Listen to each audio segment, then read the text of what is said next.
ចាចឹងនេះគឺជាវីដេអូដែលម៉ាក់កំពុងតែកេងលើម៉ាស៊ីននៅផ្ទះគាត់ចាចឹងម៉ាក់បានទិញម៉ាស៊ីនដាក់ផ្ទះហើយមុននឹងគាត់ទិញគាត់បានតែប្រើសាក់នៅក្នុងមណ្ឌលចាហើយនៅពេលដែលគាត់ប្រើសាក់នៅក្នុងមណ្ឌលបានជាងមួយខែទៅគាត់ក៏គិតថាម៉ាស៊ីននឹងល្អសម្រាប់សុខភាពគាត់ក៏ទិញមកដាក់ផ្ទះប្រើចាអញ្ចឹងម៉ាក់គាត់ឃើញមិត្តភ័ក្តិរបស់គាត់នឹងដែលមានអាយុសកលគាត់នឹងមានជំងឺឡើងឈាមស្លាប់រៀងខ្លួនហើយពេលដែលចង់ទៅធ្វើបុណ្យធ្វើទានអីត្រូវបានគេដាក់តេស្តរុញអីចឹងណាចាហើយគាត់ខ្លាចមានជំងឺនឹងដូចមិត្តភ័ក្តិចឹងទៅគាត់ក៏ទិញម៉ាស៊ីននឹងដាក់ផ្ទះប្រើពួកអីម៉ាស៊ីននេះវាមានតួនាទីជួយម៉ាស្សាសម្រួលសរសៃឈាមឲ្យឈាមរត់ស្រួលកុំឲ្យឈាមបុកឡើងចាហើយវាធ្វើឲ្យគាត់ងាយស្រួលក្នុងការឡើងពួកអីគាត់គិតថានៅផ្ទះរបស់គាត់ចង្អៀតចាពិបាកហាត់ប្រាណហាត់អីពិបាកដើរពិបាកអីចាស់ឈឺជង្គង់ឈឺចង្កេះអីខ្លាំងដើរក៏វាមិនស្រួលអញ្ចឹងហើយគាត់នឹកឃើញថាម៉ាស៊ីននេះឡើងគេងទៅមានទាំងកម្ដៅស្អំសរសៃចេញជាតិពុលបានស្រួលចាអញ្ចឹងគាត់ក៏ទិញយកមកប្រើប្រាស់លក្ខណៈជាក្រុមគ្រួសារតែម្ដងចាអញ្ចឹងនេះអ្នកម៉ាក់គាត់ពងគេងលើម៉ាស៊ីនយ៉ាងមានសេចក្តីសុខរបស់គាត់ម៉ាក់អើយមេសួរសប្បាយចិត្តទេម៉ាក់ឡើងគេងលើម៉ាស៊ីននៅផ្ទះអញ្ចឹងនៅផ្ទះស្រួលម៉ាក់ណោះហើយអ្នកម៉ាក់តែងតែនិយាយថាគេងម៉ាស៊ីននៅផ្ទះស្រួលចាវាពិតជាស្រួលមែនម៉ាក់ណោះចាមានខ្យល់អាកាសដកដង្ហើមស្រួលយើងចង់ដាក់ស្មានបានទៅទលេស្មានដាក់ទៅញ៉ាំបាយហើយដាក់យើងក៏បានចាហ្នឹងហើយនៅផ្ទះយើងចង់គេងស្មានបានស្មានហ្នឹងមកណាហើយឥឡូវខែភ្លៀងឯមែនទេម៉ាក់ខែភ្លៀងខែល្អដួលដែរហ្នឹងចាពេលខែភ្លៀងអញ្ចឹងដាប្រាំងខ្លាចល្អដួលមកណាចាហ្នឹងហើយអញ្ចឹងឥឡូវមានជំរឿដ៏ល្អបំផុតគឺទិញម៉ាស៊ីនដាក់ផ្ទះមែនទេម៉ាក់ទិញម៉ាស៊ីនដាក់ផ្ទះគឺល្អដោយសារម៉ាស៊ីនហ្នឹងមានកម្ដៅស្អំសរសៃឲ្យយើងបែកយើងចេញជាតិពុលចាប្រើមួយវគ្គពីរវគ្គជាប់គ្នាទៅបែកយើងជោគហ្មងមែនទេម៉ាក់ចាហ្នឹងហើយអញ្ចឹងឥឡូវម៉ាក់ផ្ដាំផ្ញើមួយមើលឲ្យប៉ាម៉ាក់ដែលបានឃើញវីដេអូម៉ាក់ទិញប្រើដូចម៉ាក់ដែរម៉ាក់ណោះបងប្អូនយើងមកជាទីស្រឡាញ់អ្នកអស់ដែលនៅដែលស្រុកខ្មែរយើងនេះយើងមានសុខភាពហ្នឹងដែលជាចម្បងសូមឲ្យទិញម៉ាស៊ីននេះបានប្រើគ្រប់គ្នាដើរហាត់ប្រាណណាដើរខ្លាំងទៅខ្លាចឈឺក្បាលជង្គង់បាក់រត់ឆ្នាំលេខទៀតអញ្ចឹងមានវិធីមួយយ៉ាងហ្នឹងទិញម៉ាស៊ីនដាក់ផ្ទះល្អខ្លាំងល្អខ្លាំងមែនតើបាទណាចាហ្នឹងហើយពេលដែលយើងចាស់ទៅយើងខំប្រឹងដាស់ហាត់ប្រាណទៅធ្វើឲ្យសុកឆ្អឹងជង្គង់ម៉ាក់ឈឺជង្គង់ទៅអាចនឹងផឹកថ្នាំទៅប៉ះពាល់កាពះទៀតអញ្ចឹងម៉ាក់ណាចាហ្នឹងហើយអញ្ចឹងបើសិនជាយើងមានម៉ាស៊ីននេះយើងអាចកាត់បន្ថយការដាស់ហាត់ប្រាណបានហើយចាដោយសារអីយើងមានម៉ាស៊ីននេះឡើងទៅវាកម្ដៅចេញយើងទៅហើយមែនទេម៉ាក់ចាអញ្ចឹងយើងមិនចាំបាច់ប្រឹងដើររហូតដល់តែស្នាក់សុកឆ្អឹងជង្គង់ទេមែនទេម៉ាក់ខ្ញុំចំណាំឃើញចាស់ភាគច្រើនគឺគាត់ឈឺជង្គង់ដល់ពេលឈឺយូរទៅមើលទៅថាសុកឆ្អឹងជង្គង់អញ្ចឹងណាចាខ្ញុំឈឺជង្គង់ឈឺប្រហែលឆ្នាំហើយដាក់ទៅលេបឆ្នាំតែឈឺកាពះនោះទៀតហើយលេបឆ្នាំកាពះអត់បាត់ទៀតហើយម៉ាស៊ីននេះខ្ញុំដឹងខ្ញុំធ្លាប់ឈឺកាពះដែរដូចដាក់ម៉ាស៊ីនហ្នឹងនៅឈឺទៀតអូអញ្ចឹងបានស្រួលទាំងកាពះទៀតមកណាចាកាពះឬអត់ឈឺទេអត់ឈឺកាពះហ្នឹងវាចេញក្នុងខ្លួនមកវាក្តៅហូបអីតិចវាក្តៅដល់ស្អំតកហ្នឹងបានដល់ពេទ្យហ្នឹងហើយវាអត់បាត់ចាអូហ្នឹងហើយយើង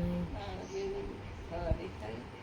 អាកាពះក៏អត់ដឹងបាត់ទេណាអញ្ចឹងអូពេលប្រើម៉ាស៊ីននឹងរងហើយដឹងអាកាពះក៏ស្រួលទៅមិនដឹងបាត់ទេណាមកណាបាត់ទេណាអូចាអញ្ចឹងនេះជាហេតុផលធ្វើឲ្យម៉ាក់សម្រេចចិត្តទិញហ្មងមកណាសម្រាប់ទិញហ្មងអញ្ចឹងទិញម៉ាស៊ីននឹងអត់ស្ដាយលុយទេមែនទេម៉ែចាអញ្ចឹងទិញម៉ាស៊ីននឹងអត់ស្ដាយលុយទេដោយសារប្រើទៅវាស្រួលមកទាំងអស់ហ្មងមកណាចាហ្នឹងហើយអញ្ចឹងឥឡូវប៉ាម៉ាក់ទាំងអស់គ្នាដែលបានឃើញវីដេអូម៉ាក់និយាយការពិតមែនអារម្មណ៍គាត់គឺពិតហ្មងចាគាត់អត់មានចេះតែនិយាយលេងទេចាអញ្ចឹងគាត់ផ្ដាំផ្ញើឲ្យថាបើប៉ាម៉ាក់ដែលជាប៉ាដែលប្រជាជនខ្មែរទាំងអស់គ្នាហ្មងមកណាចាចាស់ឲ្យទិញម៉ាស៊ីននឹងប្រើគេបងខ្ញុំឈឺច្រើនខ្ញុំភ័យថាបើឈឺស្លាប់ទៅវាអីណាឈឺនៅតិចតពិបាក់ដល់កូនចៅពិបាកមកណាយើងអត់ចង់ឈឺអញ្ចឹងទេមកណាហ្នឹងហើយចាអញ្ចឹងតើឡើងឈាមឡើងអីដោយប្រការណាមួយបាក់ដល់កូនចៅចាណាចាទិញឲ្យជឿជាក់លើម៉ាស៊ីនហ្នឹងទៅបាត់ជាតិពុលក្នុងខ្លួនវាមានអីឈឺទៀតចាតែបាត់ជាតិពុលក្នុងខ្លួនមានអីឈឺទៀតមកណោះហើយតែឈាមហត់ស្រួលមានអីទៅពិបាកទៀតមានអីត្រូវឈាមឡើងទៀតមែនទេម៉ែ ចាព្រោះអីម៉ាស៊ីននឹងគេងទៅវាម៉ាស្សាទៅសាយទៅសូមកន្លែងឆ្អឹងខ្នងរបស់យើងដែលជាឫសគល់រាងកាយរបស់មនុស្សហ្នឹងម៉ាក់ឲ្យដំណើរការល្អទៅសាយចាហ្នឹងហើយអញ្ចឹងមានអីត្រូវធ្វើឲ្យយើងឡើងឈាមបានឲ្យតែយើងគេងរាល់ថ្ងៃអញ្ចឹងម៉ាណាឲ្យតែយើងគេងរាល់ថ្ងៃទៅក្នុងកសៃឈាមមនុស្សយើងខ្លះគិតថាញ៉ាំច្រើនណាស់ខ្លាញ់អាក្រក់នឹងចូលក្នុងកសៃឈាមស្អីអីចឹងទៅវាធ្វើឲ្យស្ទះចាចាយូរទឹកចឹងចាដល់ពេលយើងហាត់អានឹងដាក់ម៉ាស៊ីនកម្ដៅនឹងវាលាយទៅវាធ្វើឲ្យរលាយសាច់អាខ្លាញ់វានឹងទៅវាដូចលេងស្ទះលេងអីដូចយូរទឹកវាស្ទះស្បែកចឹងចាចាហ្នឹងហើយស្បែកចឹងចាតសាយយើងប្រៀបដូចយោទឹកអញ្ចឹងមកណាតែកាលណាវាស្ទះវាធ្វើឲ្យជ្រាលឈាមឡើងហើយ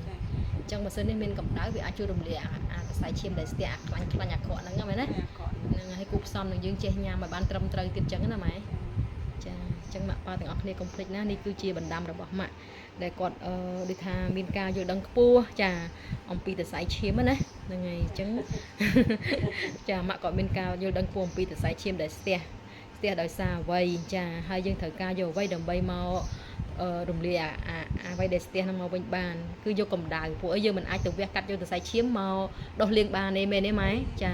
អញ្ចឹងយើងមានតែធ្វើលំហាត់ប្រាណតែបើចាស់ឲ្យធ្វើលំហាត់ប្រាណបានយើងមានតែម៉ាស៊ីនស្អំឲ្យវាក្តៅទៅដើម្បីឲ្យកម្ដៅនឹងជួយទៅរំលាយជាតិខ្លាញ់ក្នុងខ្សែឈាមយើងមែនទេម៉ាក់ចាហ្នឹងហើយក្បាលឈឺអីអូឈឺក្បាលខ្លាំងដាក់នៅតាំងពីហាត់ដាក់យើងសិនហ្នឹងលេងឈឺក្បាលសងស្រឡះអូចុងអាមុនគេម៉ាស៊ីននោះមកឯងធ្វើទុកកាពះផងធ្វើទុកក្បាលផងមែនទេម៉ាក់គេមិនលក់ពិបាកផងអីផងចាលក់ផងឲ្យឈឺក្បាលផងចឹងចាវាសម្លាប់ក្បាលក្បាក់អីចុងវាជួយម៉ាក់បានច្រើនមែនតើមកណាចាជួយតាំងពីឲ្យក្បាលយើងស្រឡះលែងឈឺហើយក្បាលកាពះយើងក៏លែងមានបញ្ហាចាចឹងសរុបឲ្យខ្លីមកគឺម៉ាក់ទិញម៉ាស៊ីននឹងអត់ស្ដាយលុយទេដោយសារតែម៉ាស៊ីននេះម៉ាក់បានសាកដឹងស្រួលហើយម៉ាក់ណាចាអញ្ចឹងពុកម៉ែទាំងអស់គ្នាកុំភ្លេចចំណាយពេលមកសាកម៉ាស៊ីននៅក្នុងមណ្ឌលណាសាកស្រួលដឹងថាល្អសម្រាប់សុខភាពខ្លួនឯងទិញប្រើដោយម៉ាក់ទៅអត់ខុសទេមែនទេម៉ាក់ចាចឹងកូនអរគុណច្រើនណាម៉ាណា